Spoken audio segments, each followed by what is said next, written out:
Hey everyone, this is Harry from Spurs TV here, back with another match review video.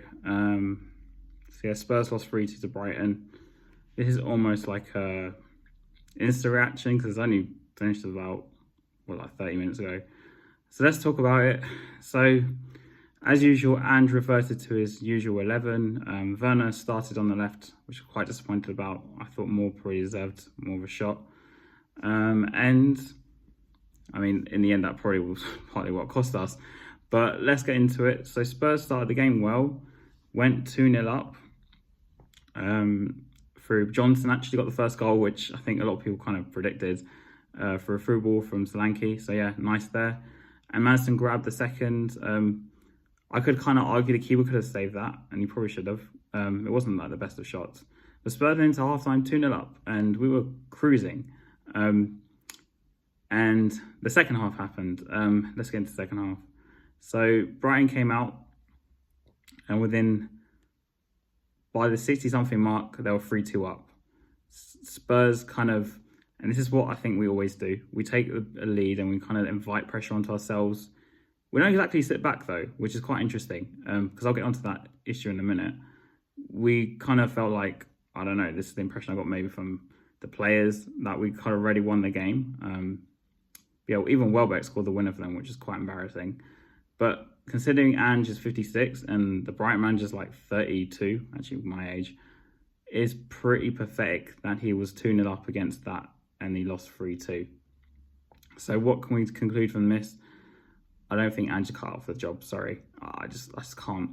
At 2-0 up, most teams, if you look at the top sides, talking the Cities, the Liverpools even, I think City, Liverpool and Arsenal, I hate to mention them, but those are the top three, and this is why they'll be in the title race this season, and like why we will not, because they'll go to a team like this, and obviously the circumstances are a bit different earlier this season with Arsenal because they were with 10 men.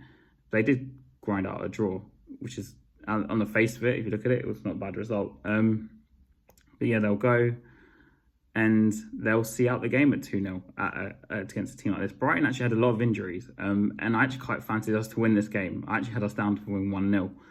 And then, like I said, in the first half, you probably would have thought the game was going to go that way.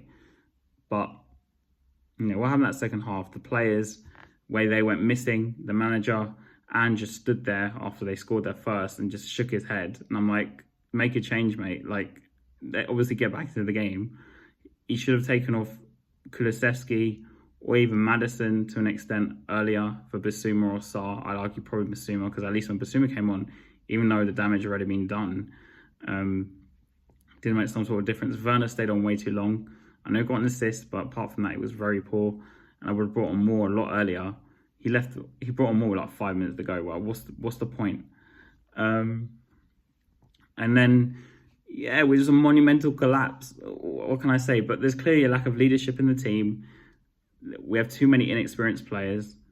Where can I carry on? The manager, for me, and just he's 56, but I hate to say it, he's too naive. At 2-0 up, you drop the line to like 10 yards. And the reason I mention this is because when Brighton went 3-2 up, they kind of shop. They actually dropped. A lot of people expected Brighton to carry on playing a high line, like the whole game, like we do, because obviously there was that little meme before that the two lines would be like this on the halfway line. And the first, it was an open game, but as soon as Brighton went 3-2 up, they actually dropped like maybe 5 yards, something like that, and they shot. And this is what surprises me. And just stood there on the touchline, like, oh, what am I going to do now? I don't know what to do, mate. Oh, I don't know. And he just doesn't make any changes. Like, for me, I was watching the game, right? And I go back to this early in the season because I say this a lot. As soon as they scored the first goal, the first thing you need to do, because we clearly lost the midfield battle, like Madison and Kulusevski clearly were losing it, you take off one of the two and you bring on Sarr or Bissouma. Ideally, probably Bissouma. And at least you have two sitters there. We might regain control of the game. And Johnson, after his goal, again disappeared. He scores goals. He kind of this is where I think Johnson's turning to like Dele Alli. Dele Alli was when we were like on the up, or when we were winning a game, or when we were what's the word? Like not in control, because we're never in control of the games anymore. But under Poch we were. But when we were like in a good spot, in a good phase of the season or something like that, Dele was always like happy. He was always scoring goals. his overall game wasn't that great, to be honest with you. It was all right. So him and Johnson are quite similar in that respect, and maybe character-wise they are as well, because when the chips were down, Delhi wasn't there, and I hate to mention him, but it's just a comparison. And Johnson wasn't there either. In fact, he actually disappeared from the game in the second half. I know, so did Maddison, so did Ben, so did all of them. But there was no leadership there, and that's the problem. For all these young players we have, our leadership team itself is actually young in itself. And you look at someone like Mikey Moore, meant to be learning with someone on the other side. On his side, and I go back to Werner. He's actually quite a senior player, Werner. And how are we going to learn anything of Werner? Like, how are these youngsters going to learn anything of Werner? And obviously Son, who, I hate to say it, guys, but I end up being right. He's kind of like cooked. And he wasn't playing, he wasn't there. Even I think he was there, I don't think he would have made the runs that Werner made. And I don't think he would have scored this, we wouldn't have got in the same positions. Because I think, to Werner's credit, he does offer that pace that Son doesn't have anymore. But Son, even if he was there, I think the leadership wasn't there. I mean, we had Romero, Maddison and Vicario on the pitch, and there was nothing from them. They were not giving us anything. Maddison actually got taken off later in the game. And Romero wasn't really that vocal. Vicario was playing a bit fish at the back as well, again. But what can you do? And this is why I have no faith in Ange, because these kind of games, you tune it up, you see it out. You don't do what you do. You play the high bloody line, and you can see 3 goals. And it's like, and I talk a lot about energy, right? So you look at someone like Arteta and Pep on the touchline, they scream out their players constantly.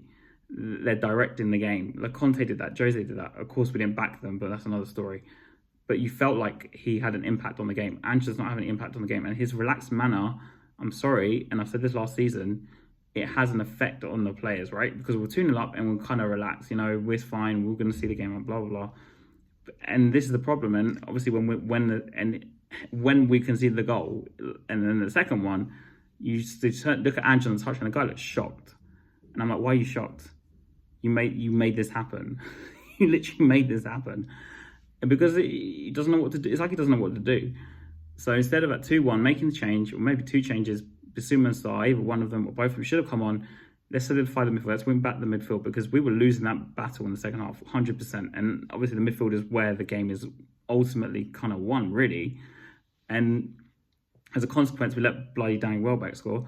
But my rant's over now, okay? I'm leaving that. But this is why we won't win trophies. This game is it's literally the reason why we won't win trophies. What you just witnessed is why we won't win trophies under Ange, why this group of players won't win trophies, because we're just not good enough. Leadership-wise, not good enough. Manager-wise, not good enough. Quality-wise, not good enough. And that's just the story. So will Ange win trophies in the second season like a fact? I think at Spurs he won't. Maybe it's Spurs, or maybe it's this time, maybe it's just him. He's just out of his depth.